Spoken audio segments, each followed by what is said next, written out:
And we're live. Hello, everyone. Welcome to another virtual visit with JapanGuide.com. I'm Matt, and today I'm going to be taking you all on a little tour of Yamadera Temple. That's a beautiful atmospheric temple perched on a mountaintop in rural Yamagata Prefecture. So I can see we've already got a few people joining us today. So really great to have you all with us. How's everyone doing? How's everyone doing? You good? And where's everyone from?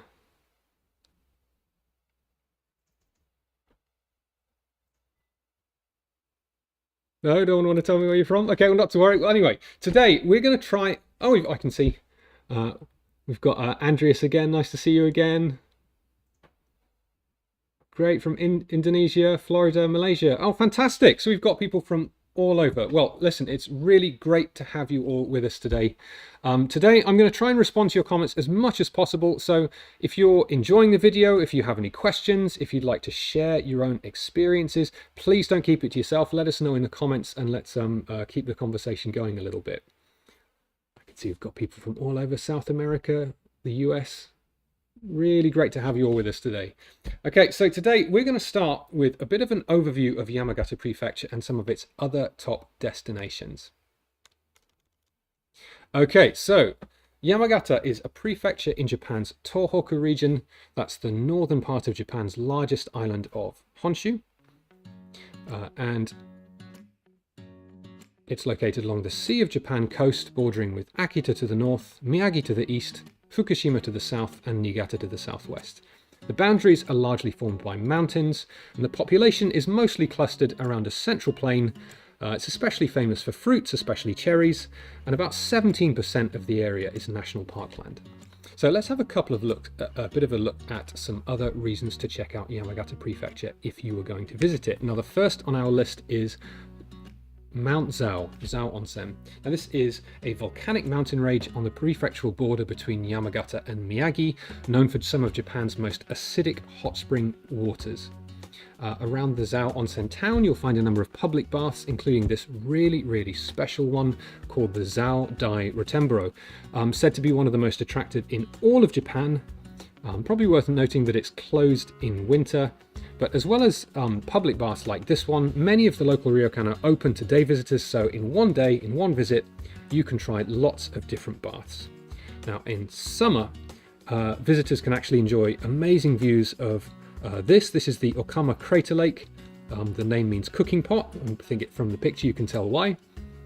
And you can get there either by driving or taking a bus up the mountain road which leads directly to it. Or you can take the ropeway and just hike the final 500 meters, enjoying some pretty spectacular scenery on the way.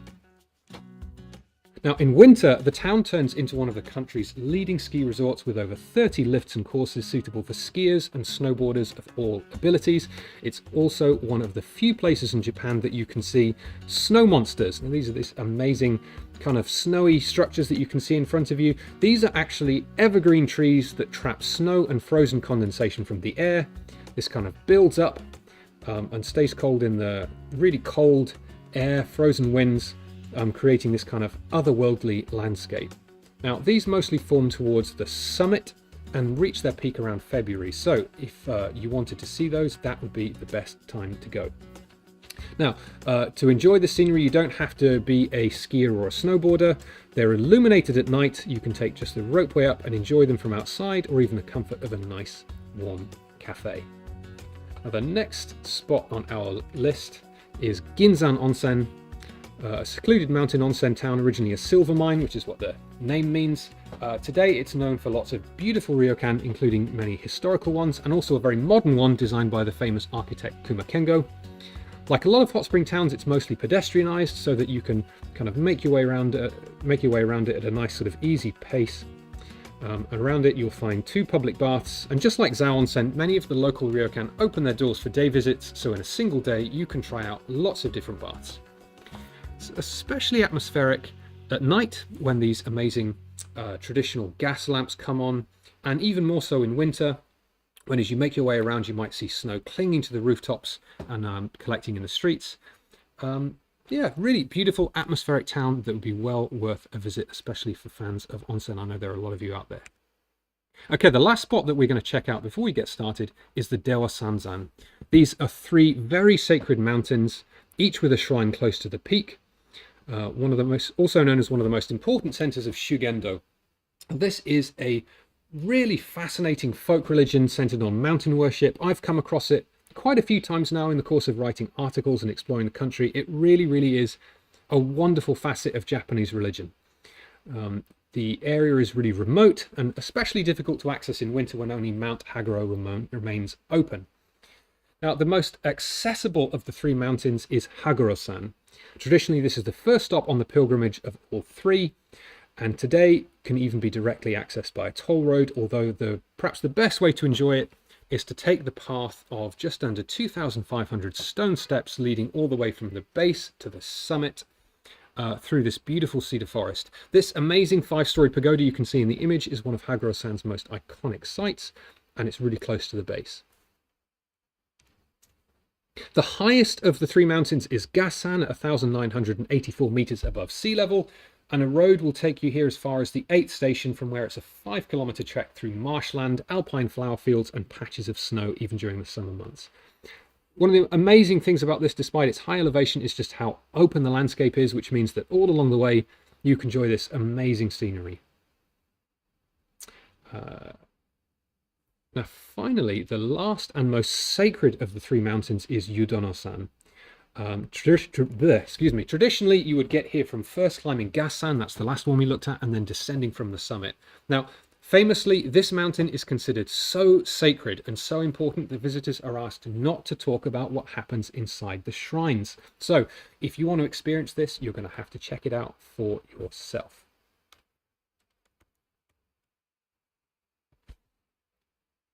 Okay, so those are some other reasons to visit Yamagata Prefecture, but today we're going to be looking at Yamadera, this beautiful atmospheric temple with some really wonderful mountain scenery around it.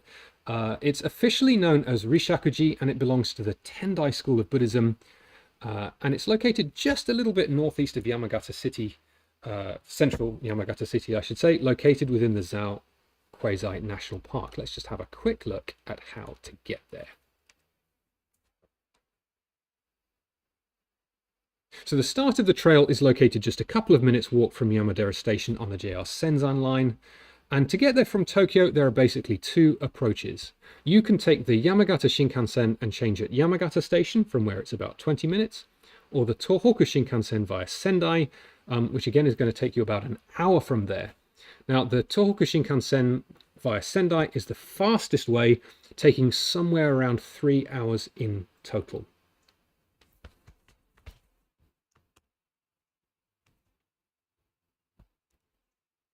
Okay, so lastly, something really worth considering for a lot of visitors is going to be the JR East Pass Tohoku area. This costs around 20,000 yen and is valid for 5 consecutive days.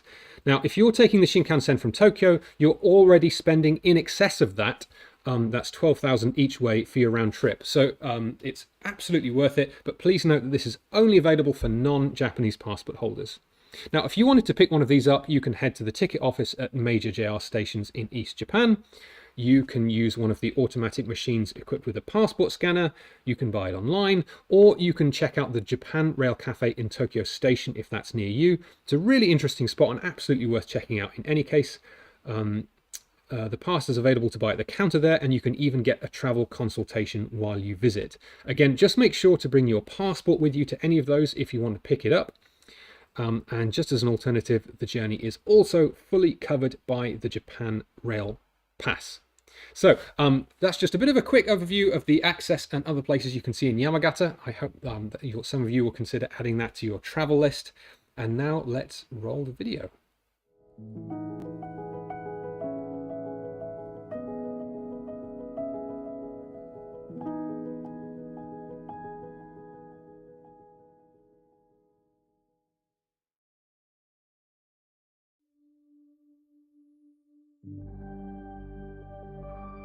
Okay, so just for anyone who's just joined the video, I'm Matt. This is another virtual visit with Japan Guide. We're checking out Yamadera Temple in Yamagata Prefecture. It's really great to have you all with us today. Right now we've just left Yamadera Station. We're now making our way through the town. As you can see, really beautiful, typical rural town with just a handful of shops and some traditional ryokan in there.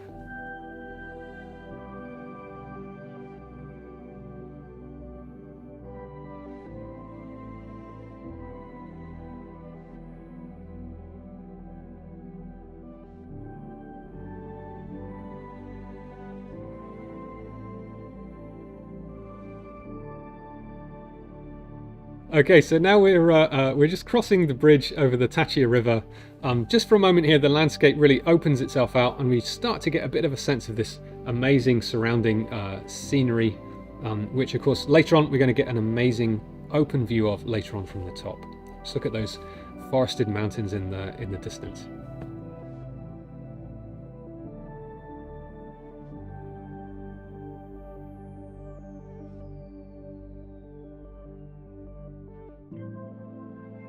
Tokyo Pool 360 asks, any drone shots? Sadly, we didn't get the chance to do any drone photography on this one, but I can absolutely see where you're coming from. I always really enjoy that on some of our video trips when we get to experiment with those overhead shots. Right now, we're just making our way up from the start of the trailhead, and we're just about to arrive. You can just see the peak of the roof there in front of us. This is the main building of the whole temple complex called Konponshudo. It's actually believed to be the oldest building made from beechwood in all of Japan, and it's known for a couple of things. On the one hand, the image of Yakushi Nyurai that you can see seated there at the front, and also the sacred flame which still burns today, brought all the way from Enryakuji Temple in Kyoto. That's the main temple of the Tendai school.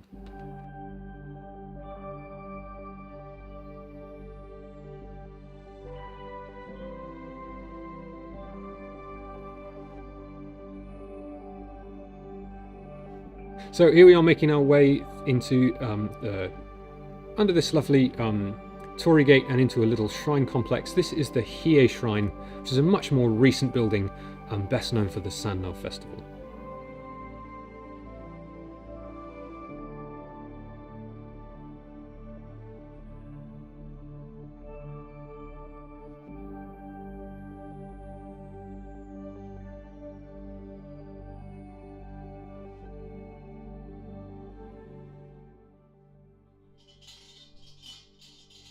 So we are just following the local tradition and making stopping to make a little prayer at the shrine for a nice, safe trip up the mountain.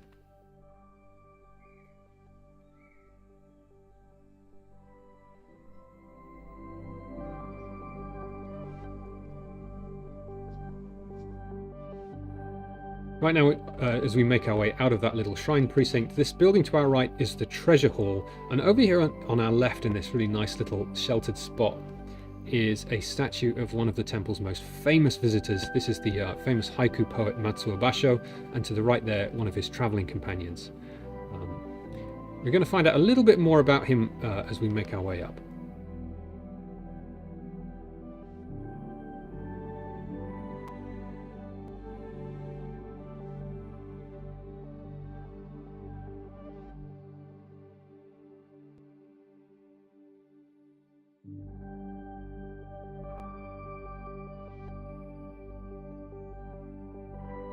So over here, passing some more really nice wooden buildings there on our right, and just up ahead, I really like this lovely wooden bell tower.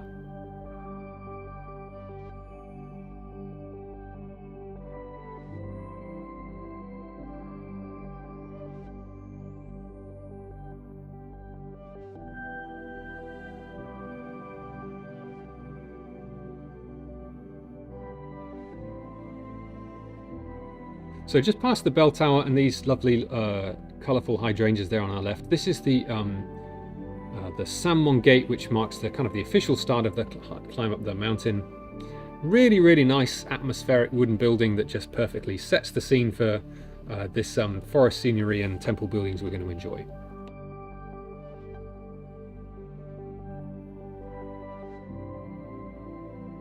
Yes, there's a lot of climbing steps to enjoy, at least at the beginning.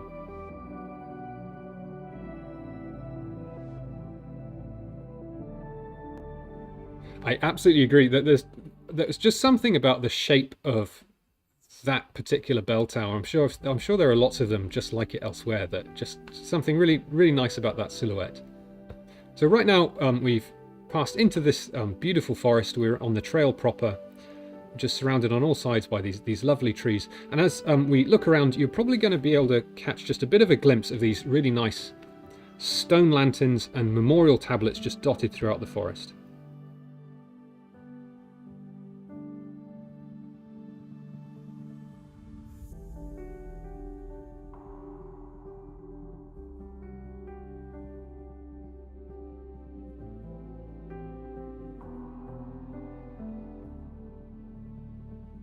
Just as a totally personal note, of all of the things I've really enjoyed about this job and traveling in Japan, I think climbing up sacred mountains like this, there's just something really, really special about it. You often have this lovely forest scenery, and there's also this amazing atmosphere about it too. Now, I just missed it very slightly, but that building that we just passed with the nice little moss-covered roof there, that's called the Ubodo. That's the said to mark a particular point on the walk where everything below that point counts as the journey from hell and the living world, and everything beyond it counts as the journey to heaven.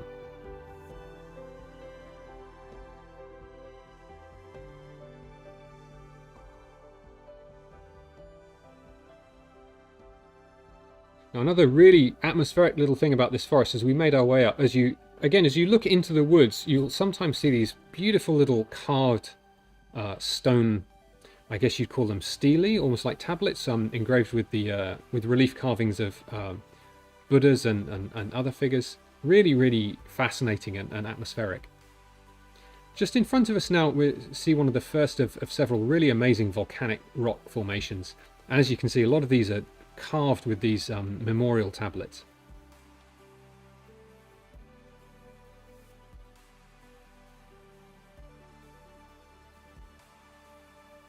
So I can see in the comments a few people have made the same journey up these same steps. I'd be quite interested to hear how difficult you guys found it. For us, I think we managed to make the climb pretty comfortably in about 40 to 50 minutes. One of the great things about the mountain is that although it's fairly steep and you're making your way up steps the whole time, there are several little nice spots where you can have a bit of a rest. So you can certainly take it at your own pace. But if you struggle with steps, you may find it a bit tricky.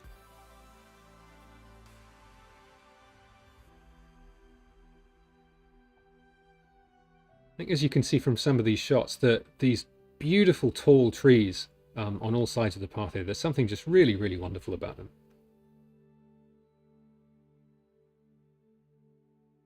I think any of you who've done a lot of walking in the countryside in Japan will recognize these beautiful little stone jizo marked with the red bibs. It's just something really almost kind of cute and nice that you often see when walking these forest trails. Now that amazing slab of rock that we can see in the distance over those hydrangeas there, that's the Hyakujo Iwa, this amazing great big vertical slab of volcanic rock, which we'll get a bit more of a look at later.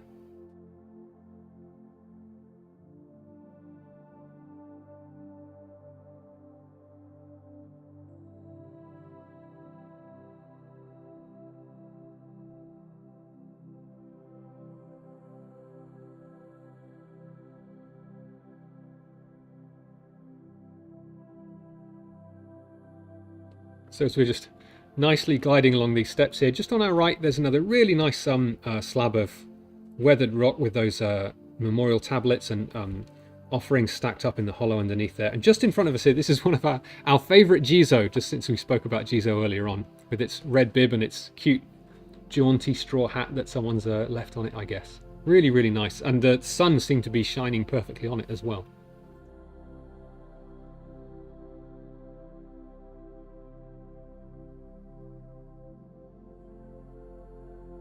So for anyone who wants to know a bit more background on jizo, these are what we call bodhisattvas. These are kind of figures in Buddhist religion who become enlightened, but instead of making the journey into heaven, actually return to earth to rescue the souls of people. So I think, as a few of you mentioned, that they have this really amazing protective function, and they're just really nice to encounter when you're making your way around. So again, here we've got a bit more of a close view of these pieces of volcanic rock, just dappled and weathered. What struck me as I passed this part is just, you can imagine how, with this place being such an important place for pilgrims over the centuries, just so many people must have taken the same route and looked at this landscape and just been amazed by it, I think. Coming back to Matsuo Basho, the poet that I'm sure a lot of you will know, this is a famous spot called the Semizuka, or the Cicada Mound, and this is supposedly the spot where he composed a famous poem of his about this spot, which can be found in his book The Narrow Road to the Interior. And it's said that he spontaneously composed a poem and actually buried it right in this spot.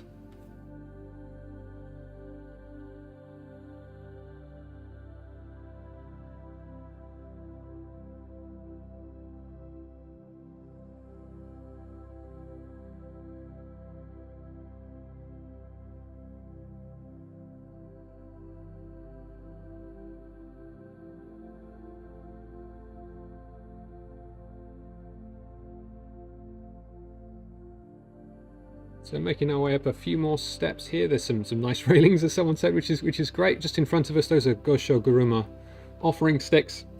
Now here, just ahead of this nice little rest stop, just ahead of us on our right, is a really famous, certainly what would have been a very famous part of the walk called the Midahora rock face, which is really well known for more of those memorial tablets beautifully carved into the rock. Unfortunately, as you can see, it's actually covered for reconstruction work at the moment.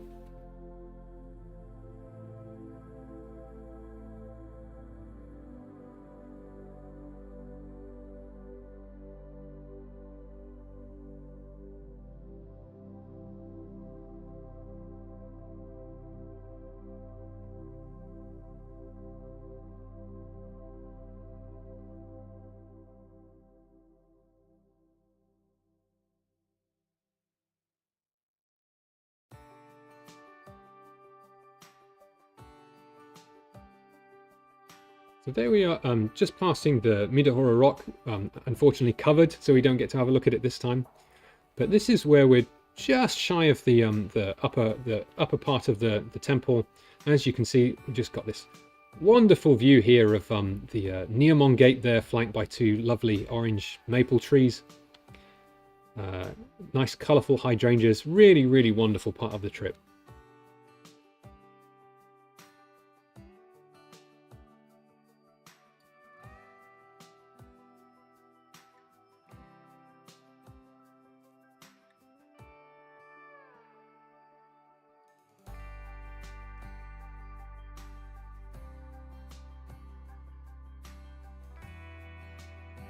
So here we are getting a bit of a closer view of the Neomon Gate, which marks the entrance to the upper section of the temple. So as you can see, the thing is constructed with these two almost sort of box-like structures forming each column of the gate, and inside here on each side is a really dramatic red painted guardian statue, the Neomon, the Neo Guardians, one with his mouth open, one with his mouth closed, which has this kind of significance of life and death in Buddhist mythology.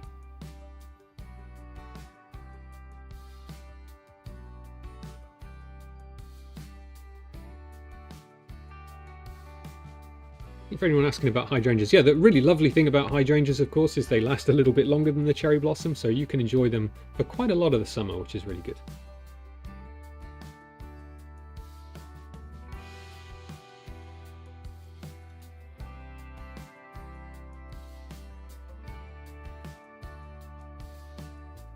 So just making our way to the top of this little stone staircase here, we're going to turn around and get our first glimpse of the view of the valley. Now, right now we can't see it quite as clearly, there's still those tall trees in the way, but you can already get a bit of a sense of those amazing forested mountains in the distance and the forest all around us.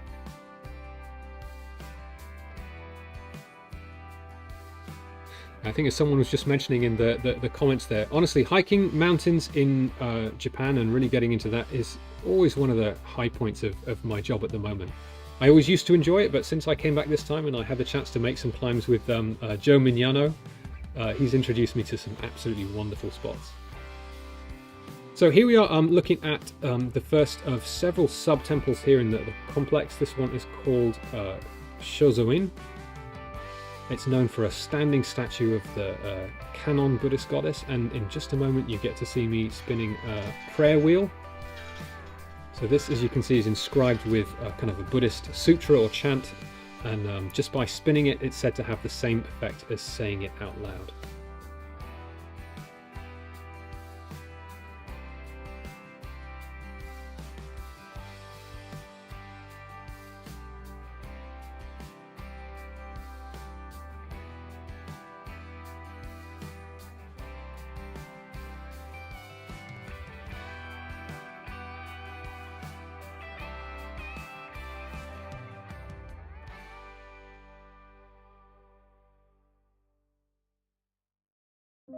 So here we are making our way a little bit deeper into the temple.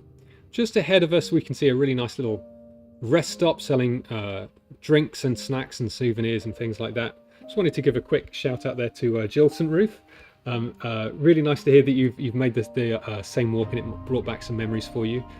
This was my first time visiting in this video, but I really blew me away.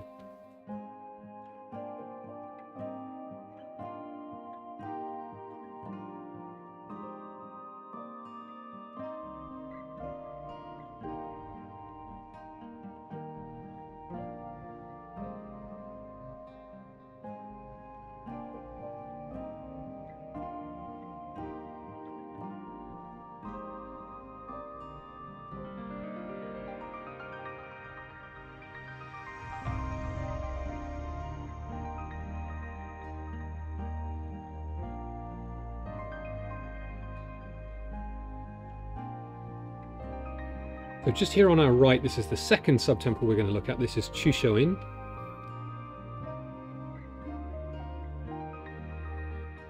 And just across from Chusho-in is a really interesting little spot I wanted to briefly mention. This lovely little wooden building, this is the mausoleum of Mogami Yoshiaki, a very powerful samurai general in the Warring States and early Edo periods. He was actually the daimyo of Yamagata domain and a very important figure in the prefecture's history.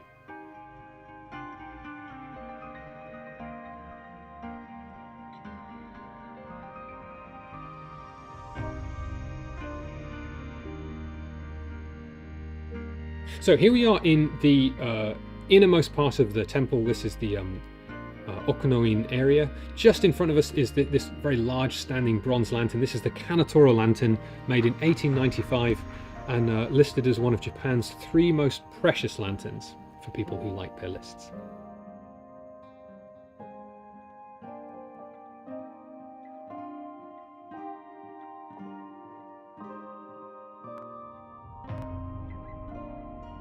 So at this inner part of the temple it's dominated by 2 buildings, and the one to our right is Okuno-in, formerly called Nyohodo, and this is the spiritual center of the whole mountain complex. The current building, with these really intricate wooden carvings you'll see in just a moment, dates to 1872.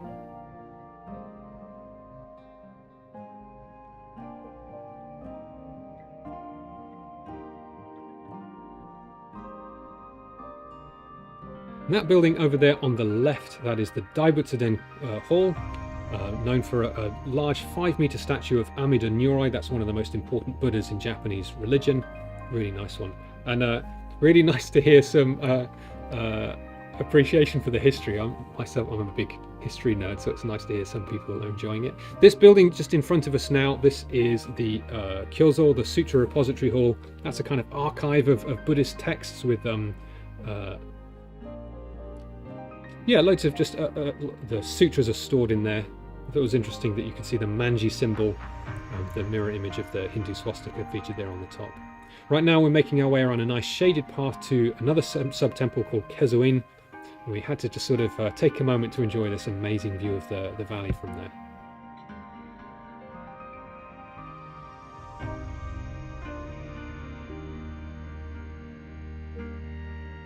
So this building in front of us, Kezo-in, is another sub-temple. This was originally the hermitage of Yamadera's founder Jikaku Daishi, and the principal object of worship here is a very small Buddha statue carved by him. Just to the right of that is this really interesting little volcanic rock structure, and sort of tucked away inside is this miniature 3-story pagoda. And I'm sorry you can't get a very clear view of it through the glass there. It's just under 2.5 meters tall, and it's contained with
spoken to a few people talking about how difficult it is to enjoy the trail with so many steps. As Alex was just saying now, it's not. I found it actually pretty refreshing as long as you're able to take lots of stops and enjoy the scenery, which isn't too bad. If anything, the most difficult thing for me on the day was just how hot and sunny it was out in the open. So I found, although we were perfectly fine on the climb up, when we were here on the top, we were getting a little bit more fatigued. Right now, we are making our way along the West Trail to what I think is going to be the high point of our tour. You start to get a bit of a sense of this amazing view and more of those beautiful orange maple trees there.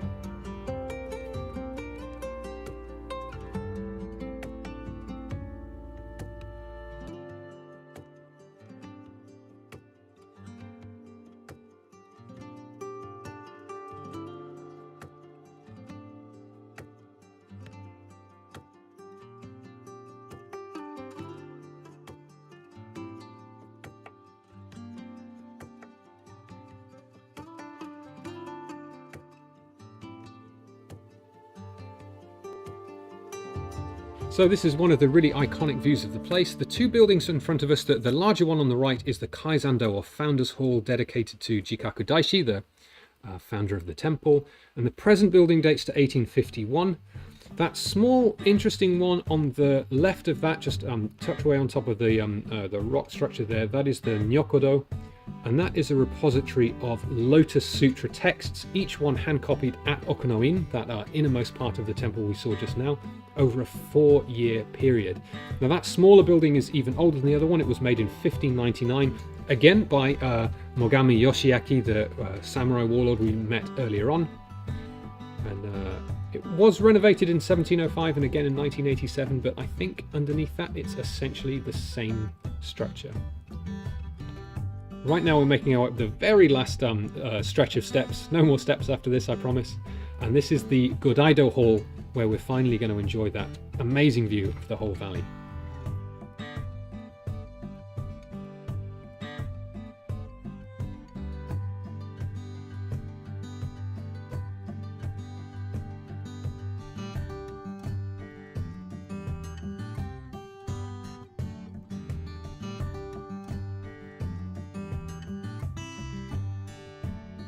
Okay, and here we are inside this amazing little structure just perched on top of the mountain. And as you can see, well, what can you say about this amazing view of the valley that just seems to go on forever?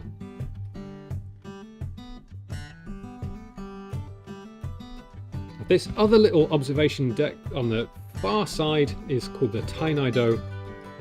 So strictly speaking, that would have been the highest observation point, but it's actually only reachable by a pretty dangerous pathway, so it's now closed to visitors, unfortunately.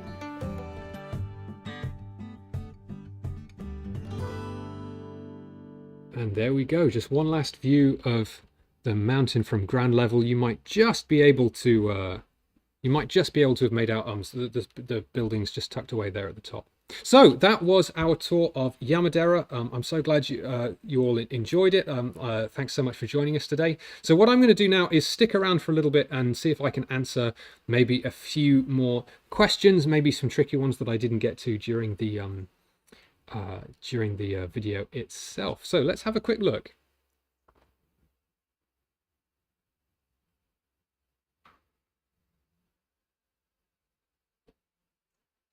So, Amabi, I'm not sure if I'm pronouncing that right, mentioned, I'm sure autumn is amazing there. Absolutely. Yamadera is an outstanding autumn colour spot, and the absolute peak time to enjoy that would be late October to early November.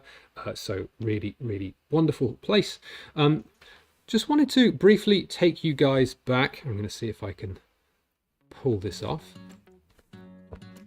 And I'm going to briefly cover the rail pass again in a little bit more detail.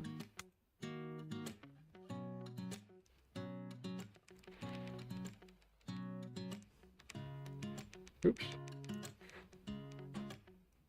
Okay, so just a reminder then that if you're interested in making this journey from Tokyo, it's absolutely worth picking up the Tohoku, the JR East Pass Tohoku. Sorry, just bear with me a moment. Again, that costs 20,000 yen and is valid for 5 consecutive days. So if you're making the round trip from Tokyo, which is going to cost you 12,000 yen each way, it's already absolutely worth doing that. But please note that it's only available for non-Japanese passport holders. If you want to pick one of these up, you can get them from the ticket office of major JR stations in East Japan. But you can also use any of the automatic machines equipped with a passport scanner. You can also buy it online, or you can check out the Japan Rail Cafe in Tokyo Station. Again, this is a really interesting spot to check out if you're in the Tokyo area. Really great place to just enjoy in its own right, and also to get some information about Japan travel of any kind. You can buy passes from the over the counter, and you can also get a useful consultation, pick up any useful details while you're there. Again, the journey is also fully covered by the Japan Rail Pass.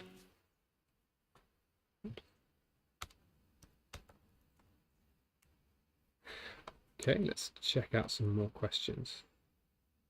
So Tokyo Paul 360 mentioned hopefully there are some vending machines with green tea. I don't know about green tea specifically, but there are definitely places you can get some refreshments or even a snack up there on the mountain. I think I briefly mentioned that little rest area. That's really why I wanted to cover it, just because for anyone worried about making that long climb up, especially in the hot weather like we did, being able to get a bottle of water or something to drink is really useful. Andrews Wolf asked, so was that view from the building able to get the view of the whole town? Yeah, absolutely. But just bear in mind that that's not that's obviously just the Yamadera town itself. It's the immediate local area. It's you know, it's certainly not the whole of Yamagata City, which is located about 20 minutes away. Andrews Wolf also asked, what is the most recommended time to visit Yamadera? I think there are lots of really good options there. I actually really enjoyed visiting in the summer, but I know that not everybody enjoys the hot weather quite as much as I do. I think you could visit it pretty much any time of the year. Again, the autumn colors would be really wonderful to see, which will reach their peak towards the end of October to early November. You could even go in winter if you wanted to. I would be a little bit extra careful making my way up those steps, which might be a bit slippery. But being able to enjoy the view of the valley with maybe snow on the ground would be really wonderful. Amabi again asks, from the station, do you need a car or can you walk to the temple? You might have, I don't know if you were there for the beginning of the video, but from the station, it's really just a few minutes to the trailhead. But again, you've got to be comfortable making the whole walk up, because that's the only way to get to the top. Ariogono asks, what's the usual temperature? I have to say, I'm not especially good with giving specific temperatures, but it was very hot, certainly out in the open. It got maybe just a little bit cooler once we were in the forest area, but yeah, very hot and a little bit humid as well.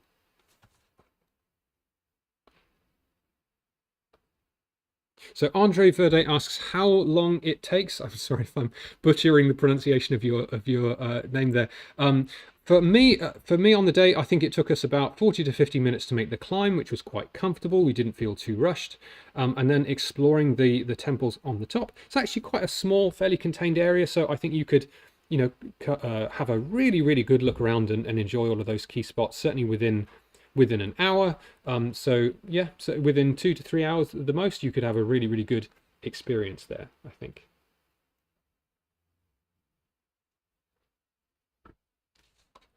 So let's just see if we've got any other questions at all. Is there any other questions about the destination, about the Tohoku area, about us, or what we're up to these days? Please feel free to let us know.